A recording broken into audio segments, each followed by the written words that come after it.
fresh no mungu wanyu Damur 250 tukaba turi ahantu hadanje abantu benshi mukunda kugenda ahantu ku byamamare nyine bigiye bitandukanye. Hano turi Nyamirambo ahantu bita hafi yo mu Marange. Kano kanya rero ikintu banga ngiye kubakorera banga y'ukuntu ahantu banoza bagomba gushutingira ba Kiramani. Ndi kumwe n'abantu batandukanye nyine, harimo Eric, harimo umuntu bita Intuza, barya bakwita ngo kisha Kamavinga. Guys, tugiye kubereka umujyi, tugiye kubereka ahantu bakunda gushutingira, tugiye kugenda tubereka imihanda abantu batazi Kigali, ahantu bayizi hari n'abatayizi cyangwa bazi imihanda. Turabagerera n'ahantu bakunda gukinira gutya, tubereka ku muryango tutere nahanga. Tugiye turagenda tugere mu mujyi, ibintu turi gukora byose turi kumwe, muri kugenda mubana natwe. Guys, rero bayi mukunze kugendana natwe, kandi wibuke gukanda subscribe n'abantu bageze kuri uyu muyoboro wa YouTube cyangwa TikTok, mukande like, share, comment, ubundi ibindi biragenda. Yohana twagiye kabisa, mbereke umujyi kabisa.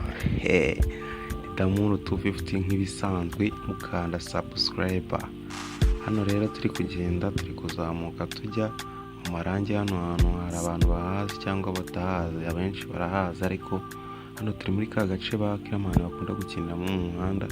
Hano turi kugenda dushaka kujya kuhareba neza ngo tuhabereke, ntabwo ntibyadukundiye turi kureba Gikondo, turati ntabwo twagenda, kadukomeze tuzamuke. Kandi turihagarara turifotoza, twirya ifoto n'iki. Abonye umuhungu wanjye benshi muramuzi nka Kabakamani, bita Eric, mu following kuri TikTok. Kabisa, ngo bamwita Kamavinga, ariwe bita Duware. Benshi ntabwo muzi, twagiye dukina na kera, ndi kubazumingira umujyi mwawubonye, hariya ni Gikondo mu bantu batahazi. Guys, hano rero ndi kugenda mu muhanda, babanije umukobwa uri kugenda inyuma yanjye, bavuga ati muve mu nzira, shamwe inkingiriza banze murabura ibizima. Turagenda nkomezamo kamera n'iki, babonye umuntu uri kugendera kuri skate. Hano tuba tugeze ahantu ba Kiramani bagomba gukinira, ariko twari tubasanze ahantu ku muhanda, turabanza turabasoza, tubanza gufata video inyuma. Hari bayisha n'abandi bantu batandukanye nyine bakunda gukinira. Turavuga ati reka tubanze Eric nibwo yari agiye kumusoza, urabona ngo uriya aracyariyo, muri kumureba. Twari twavuye duhagaze hirya, mwamubonye ahangaha bari bagize isoni. Ewana kabisa, mbereka ko ndiyo nahabagereye. Ahangaha rero twari hirya y'ahandi nyine, twagiye kwitamo ho gatoya ngo tubanze tugere mu mujyi dufite imyuka. Hano tuba tugeze mu mujyi, turi kugenda mbereka. Hano hari abantu mubahazi, mwabona ko hari hirya handitse Kigali, abantu bahazi. Hari ahangaha murahazi ko hari handi abantu bakunda kwicara nyine bari kwifotoza n'iki, bari no kuruhuka. Urabona umujyi ni uwo nguwo, amataje muri kuyabona.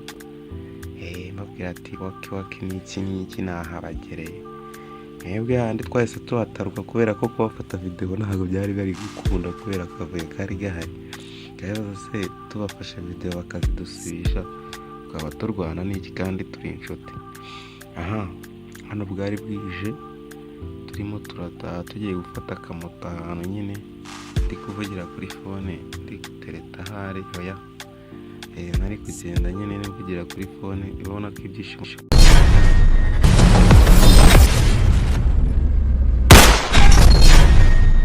Ariko iramu ko ya mudugudu wayimuheze. Ko mudugudu yadufungisha. Shawapi mani. Uko cyataniye. Reka nkagatekereza. Reka mudugudu tuzamubeshye yuko yaducitse kajya kwa nyirayo. Yaducitse kajya kwa nyirayo. Okay. Nta kibazo, reka tubyemere.